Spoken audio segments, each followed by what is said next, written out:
مشاعر اب کھلی کھلی رہتی کیونکہ روحان معمول کے مطابق حاضر ہوتا تھا اور دونوں میں اب دیکھنے دکھانے اور مسکرانے کا سلسلہ چل نکلا تھا۔ مشاعر کو اچھے سے اندازہ ہو گیا تھا، روحان کی ماما نے اسے بتا دیا ہوگا اور روحان سمجھ گیا ہوگا کہ میرے گھر تک آنے والے لڑکی کوئی اور نہیں مشاعر ہی تھی۔ اس لیے روحان جب بھی مشاعر کی طرف دیکھتا زیر لب مسکراتا رہتا، اکثر مشاعر بھی دھڑکتے دل ساتھ سمائل پاس کر دیتی تھی جس سے روحان کی مسکراہٹ اور بھی گہری ہو جاتی۔ مشاعر بیٹا صبح کالج نہ جانا، کل تمہارے مانگن اور ممانی آ رہے، گھر میں کام بھی ہوگا، ویسے بھی اچھا نہیں لگتا۔ کھانے کی ٹیبل پر تہمینہ بانو نے مشاعر سے کہا تو مشاعر فوراً بولی، مانا آپ کو پتہ نہ میرے پیپر سر پر ہے، میں چھٹی نہیں کر سکتی۔ تہمینہ بانو مشاعر کے بدلے ہوئے رنگ خوب دیکھ رہی تھی۔ وہ یہی سمجھ رہی تھی کہ مشاعر ہادی کو پسند کرتی، اس لیے ہادی کے آنے کا سن کر اتنی کھلی کھلی رہتی ہے۔ مشاعر کھانے سے باہر ہو کر روم میں جا کر لیٹ گئی، وہ بہت تھکن فیل کر رہی تھی۔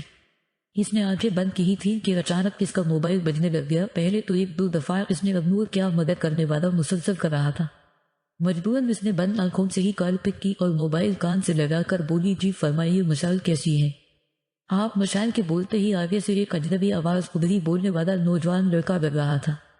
جی کون، کس سے بات کرنی؟ مشاعر نے ڈرتے ڈرتے پوچھا۔ آپ سے کرنی تو ہی فون کیا نہ؟ لڑکا مسکراتے ہوئے بولا، مستر آپ جو بھی ہیں، آپ کا نمبر غلط ہے، خواہ مخواہ کسی کی بھی نیند خراب کرنے آ جاتے۔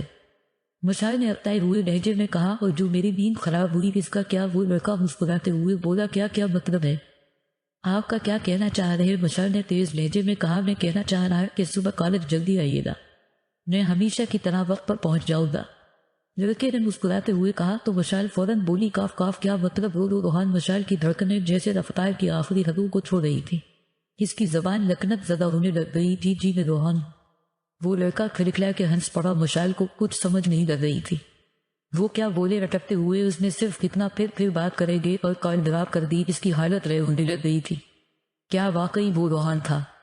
وہ پیشانی سے پسینہ صاف کرتے ہوئے سوچ رہی تھی کہ اچانک اس کے سیل فون پر ٹیکسٹ کا نوٹیفیکیشن آیا۔ اس نے ٹیکسٹ دیکھا تو اسی نمبر سے آیا ہوا تھا۔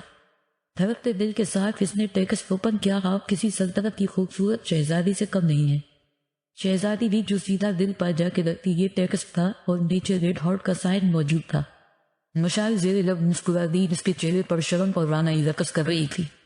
2 منٹ تو وہ موبائل سینے سے لگائے خیروں میں کھوئی مسکراتی رہی، پھر اچانک اسے ریپلائی کا خیال آیا کہ کروں یا نہ کروں، تو اسے نہ لکھا نہیں بس ریڈ ہارٹ کا سائن سینڈ کیا اور جلدی سے سیل فون رکھ کر سونے کی کوشش کرنا لگا۔ مشاعر کے دل میں نہوا جو نیا رنگ بسا تھا، اس کے انگ کو سرشار کر گیا تھا، وہ جیسے ہواؤں میں رو رہی تھی۔ اس کی آنکھیں کسی میٹھے سے خمار سے ہم وقت گریز رہتے۔ مشاعر تجھے کیا ہو گیا ہے؟ وہ اکثر خود کلامی کے انداز میں بڑبڑاتی، پھر مسکرانے لگ جاتی۔ تانیہ مجھے سمجھ نہیں آتی روحان کو میرا سیل نمبر اور نام کیسے پتا چلا؟ مشاعر صبح صبح کالج پہنچی تو اس نے تانیہ کو ساری بات بتائی اور جھٹ سے سوال ڈال دیا، میں کسی پیر بابا سے رابطہ کرتی اور پھر پوچھ کے بتاؤں گی۔ تانیہ نے ہنستے ہوئے کہا، یار میں سیریس ہوں۔ مشاعر نے منہ بناتے ہوئے کہا، یار مشی تم یہ بات اپنے ہیرو سے میرا مطلب ہے، خود روحان سے کیوں نہیں پوچھ لیتی؟ تانیہ نے تنگ کرنے والے انداز میں کہا، یار پوچھ تو لو مگر مجھے شرم آتی ہے۔ مشاعر نے بات ادھوری چھوڑی تو تانیہ نے مکمل کی اور پھر دونوں کھلکھلا کے ہنس